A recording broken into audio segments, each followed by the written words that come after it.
Ngayong araw guys ay tinambakan namin yung mga bakilid-bakilid dito sa aming farm at nag-food trip na rin kami para hindi kami guslain habang nagtatrabaho dahil nakakagutom talaga kaya samahan nyo kami. Pero bago ang lahat ito muna yung mga pangyayari, nag-anda muna kami na ibit ng mga gamit dahil pupunta kami sa aming farm para magtrabaho. At as you can see naman guys, nagdala na muna kami dito ng trapal dahil baka abutan kami ng ulan dahil napakalakas palagi ng ulan dito sa amin. At sa puntong ito guys, nakaabot na kami dito at nabutan pa namin siyang kulalan na nagtatrabaho na. Kaya naman tinabang-tabangan na lang talaga namin dito at nilinisan ko na yung gagawin natin ng mga patag-patag at talagang gagawin natin itong bakilid. At sa pagkakataong ito guys, tinambak ko nga pala yung mga sagot dyan para tabunan lang natin ng lupa. At least naman makuhaan yung pagtambak natin ng mga lupa dyan.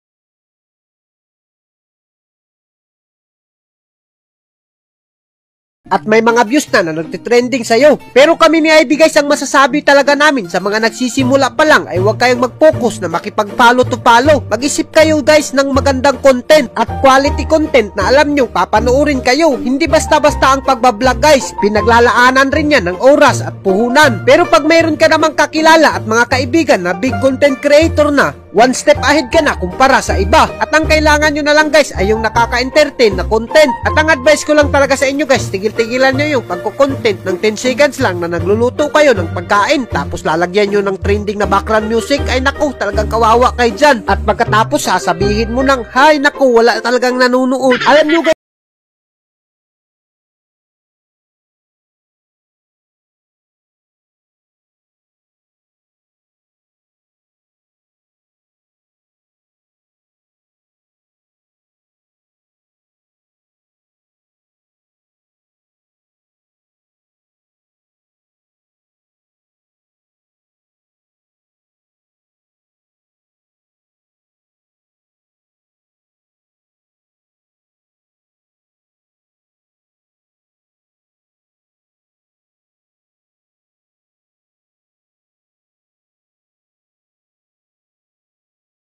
dahil sobrang nakakapagod talaga magtambak ng lupa at inilawan ko na nga yung tayong dyan at pati yung lato na napakasarap naman talaga. At siyempre pinagsaluhan na rin namin sa mga kasama namin para sabay-sabay namin bungkagin yung bahaw at sabay-sabay kaming mabusog at medyo sardinas nga lang pala yung pang-abag-abag namin na dessert dito dahil yan yung na-upload namin. At hanggang dito na lang muna kami guys at kung iganahan ka sa mga video namin, huwag mo nang kalimutan at i-like and i-share para mas marami pa tayong food trip. Thank you.